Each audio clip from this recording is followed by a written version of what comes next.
Premier jour du dernier mois de l'année 2022. Bonsoir à chacun et à tous et bienvenue sur votre émission Tour d'Horizon. En avril 2023 prendra fin le mandat des députés de la 8e législature, actuellement en exercice. À l'heure du bilan donc des actions menées par cette législature depuis 2019, les avis des citoyens divergent. Si pour certains le bilan est reluisant, d'autres sont d'avis contraires. Suivez-les au micro d'Evelyne Dossou et d'Alphonse Botton. Tous les parlements que nous avons connus jusqu'à maintenant ont toujours un bilan. Donc ce n'est pas qu'ils n'ont pas de bilan. Sauf que ce que nous allons chercher à comprendre, est-ce que tout ce qu'ils ont fait jusqu'à maintenant, est-ce que ça comble les attentes des populations? Et à l'Assemblée nationale, depuis l'installation de la 8e, on est passé à côté du débat politique à l'Assemblée nationale. Les lois qui ont été votées sans débat autour, vous savez, Montesquieu a dit quelque chose. Il dit, une chose n'est pas juste parce qu'elle est loi, elle est loi parce qu'elle est juste. Aujourd'hui, les lois qui ont été votées, combien de fois vous avez suivi encore les débats à l'Assemblée nationale? Est-ce qu'il y a même des débats autour? Le peuple béninois aujourd'hui ne connaît même pas les programmes que donne l'Assemblée nationale autour du vote des lois. On n'en a pas connu. C'est peut-être sur les réseaux sociaux, on dit bon, il y a séance plénière que l'Assemblée nationale a voté telle loi. C'est eux qui ont introduit la nouvelle constitution, c'est eux qui ont procédé à la relecture de la loi fondamentale de 1990. C'est eux qui ont introduit les réformes qui ont conduit à mettre fin ou à réformer les droits de grève, à recadrer les droits de grève pour les travailleurs. Nous avons vu ça, on a applaudi ça sous d'autres cieux parce que dans nos hôpitaux, les gens mouraient, parce que les enfants n'allaient pas à l'école, il y avait un désordre autour et ils ont dû recadrer ça, c'était bien. Et cette législature, c'est eux qui ont introduit la loi qui recadre sur le code du numérique. Oui, c'est bon, la réforme est très bien, mais cependant, ça a besoin d'être relu parce que sur le terrain aujourd'hui, moi, en tant que journaliste, personnellement, je ne suis pas content de cette réforme-là. Parce que cette réforme-là n'encourage pas la liberté de presse au Bénin. Cette réforme n'encourage pas le journaliste aujourd'hui à faire librement son travail. Comparativement aux assemblées passées, il y a eu des débats tellement autour quand vous apprenez que oui, l'Assemblée veut poser un acte, tout le monde a son regard fixé et on observe. Mais pour cette fois-ci, pour le peuple béninois, c'est qu'il n'y a pas eu l'Assemblée nationale pendant les 4 ans passés. Hors de nos frontières, précisément en Côte d'Ivoire, l'affaire attentat perpétré contre la ville de Grand Bassam a été réouvert hier mercredi 30 novembre 2022. 4 présumés coupables de ce crime du 13 mars 2016 ont comparu devant le tribunal criminel d'Abidjan Plateau afin d'être fixés sur leur sort.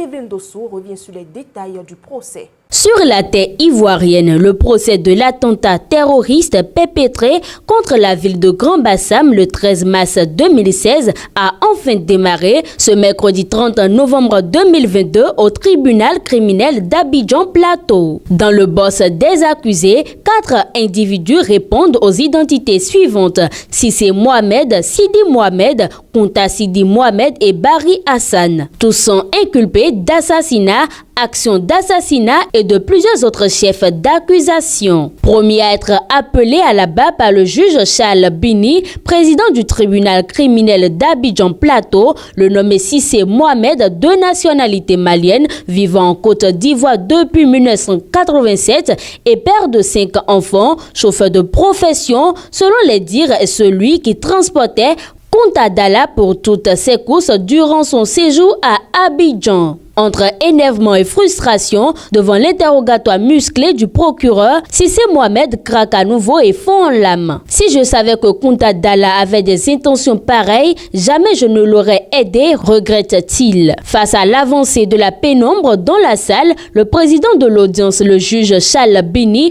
en accord avec le procureur Richard Adou, décide de suspendre le procès. Rendez-vous a donc été pris pour ce jeudi 13h pour la poursuite des des interrogatoires. Ce procès, signalons-le, va durer jusqu'au 22 décembre 2022, soit 3 semaines. Pour rappel, l'attentat terroriste de Grand Bassam a fait 19 morts et 33 blessés. Au Burkina Faso, le ministère de la Sécurité a suspendu toutes les opérations routières de contrôle documentaire sur toute l'étendue du territoire jusqu'à nouvel ordre. Cette décision vise à réorganiser ces contrôles routiers qui, selon le gouvernement, doivent se faire dans le respect des droits humains. Au Burkina Faso, dans une note circulaire en date du lundi 28 novembre 2022, le ministère en charge de la sécurité décide de la suspension des contrôles documentaires sur toute l'étendue du territoire national. Ce jusqu'à nouvel ordre. Seules les opérations de contrôle sécuritaire et celles effectuées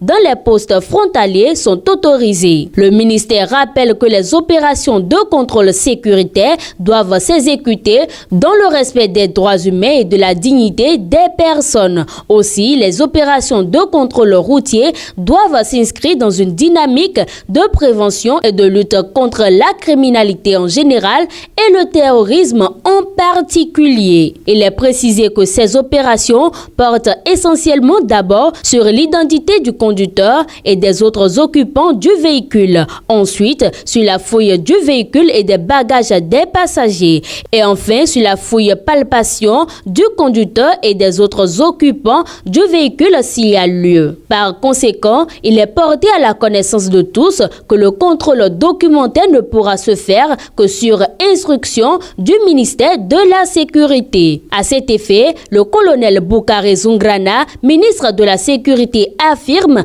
attacher du prix au strict respect de la présente note.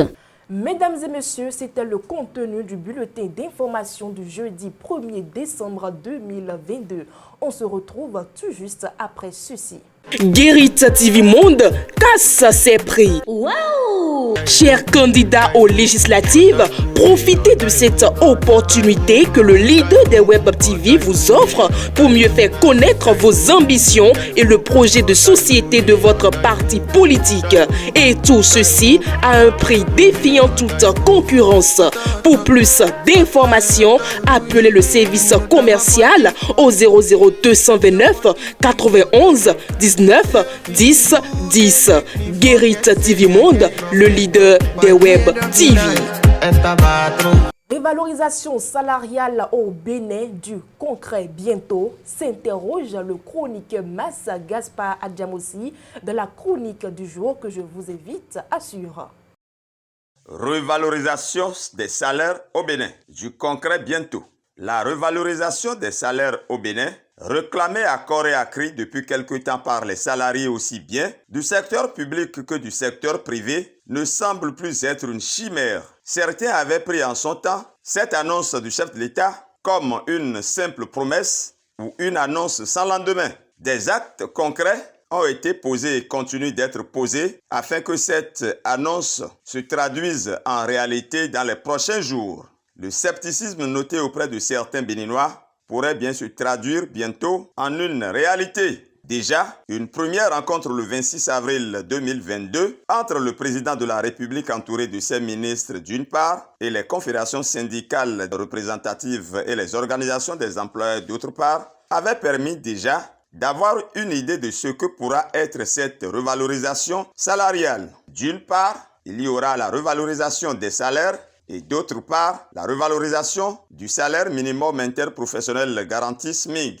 Après cette rencontre du 26 avril, toutes les parties concernées par ce dossier se retrouveront à nouveau devant le chef de l'État le mardi 6 décembre prochain autour de la table de discussion, de chaudes négociations et discussions, des compromis et du consensus en perspective. Les fruits tiendront-ils la promesse des fleurs? L'espoir d'un heureux aboutissement est-il permis? Tout porte en tout cas à le croire.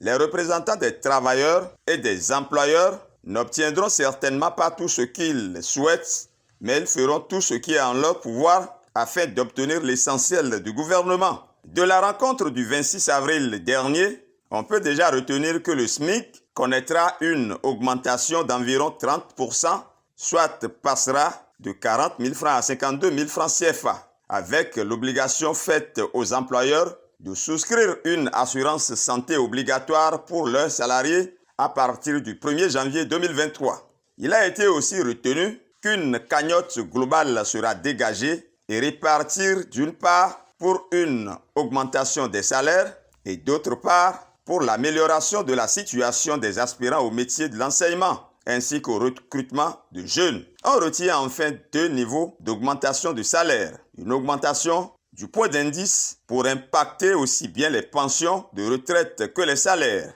Une autre augmentation différenciée des salaires et des pensions par palier de manière à impacter fortement les bas salaires et moins fortement ou moyennement les salaires élevés. Certains murmurent déjà que les salaires du mois de décembre seront positivement impactés par cette revalorisation. Plus que de l'espoir donc, les fonctionnaires béninois sont presque convaincus que cette revalorisation des salaires sera très bientôt du concret. Le hautement social annoncé donc et promis par le chef de l'État au début de son second quinquennat est peut-être sur le point de prendre véritablement son envol. Merci à vous, Mas Gaspard Adjamossi, pour cette chronique.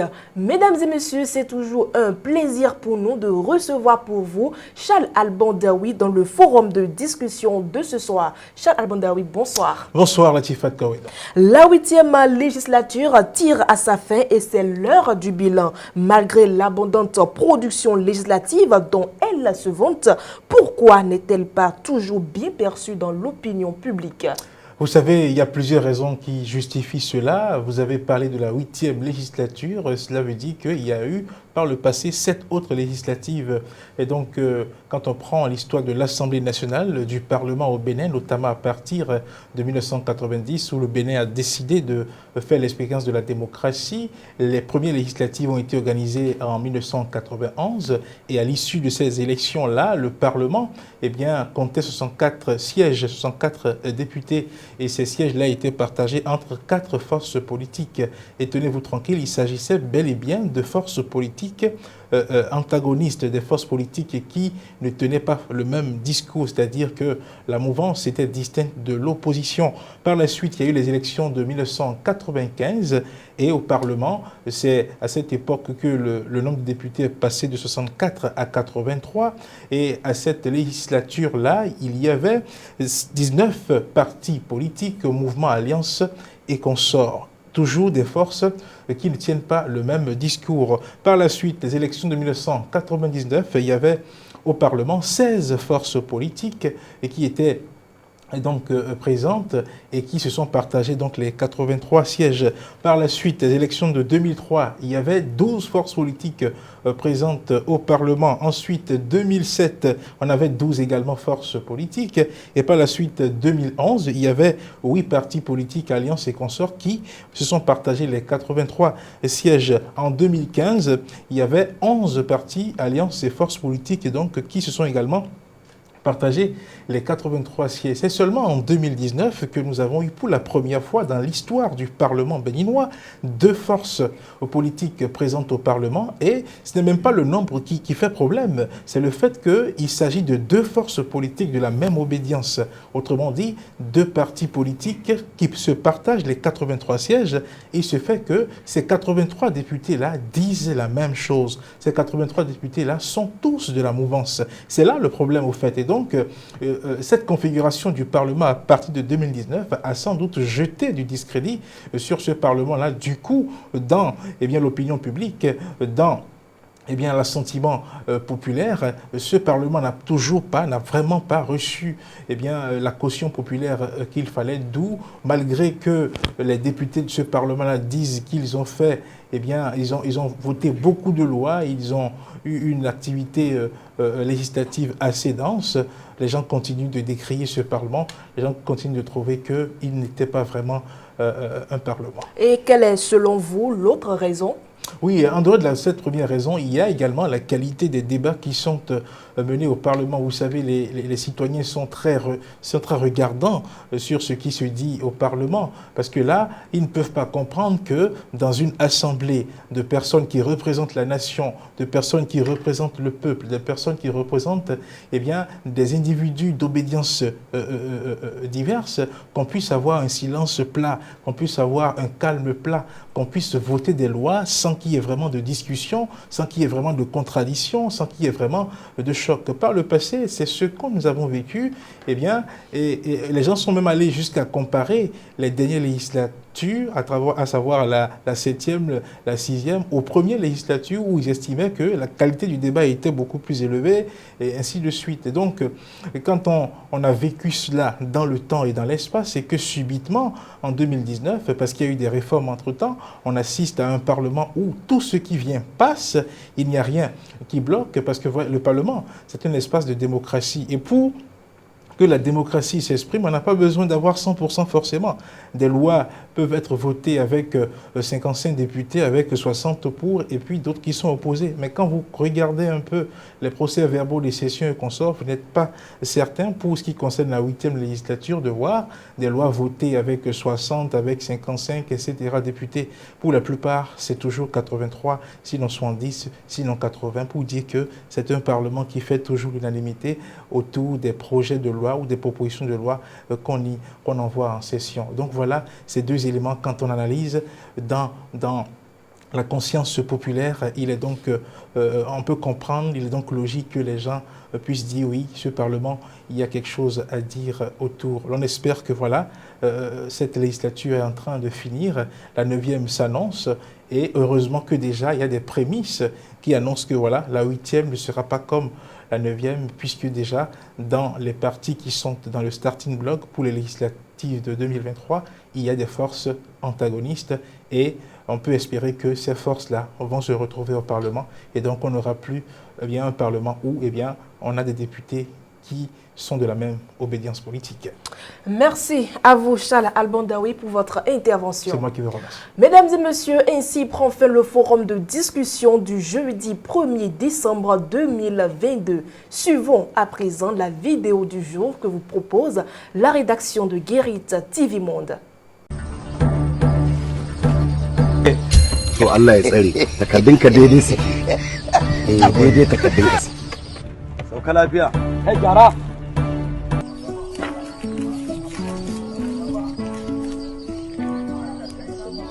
inna lillahi wa inna ilaihi raji'un la hawla wa la quwwata illa billahi al-ali. On ne peut pas contrôler le comportement des autres, mais on peut décider du moment où l'on ne veut plus avoir à le subir. Mesdames et messieurs, c'est sur ces mots que je vous donne rendez-vous demain pour le dernier numéro de la semaine de votre émission Tour d'Horizon. Merci de votre attention et au revoir.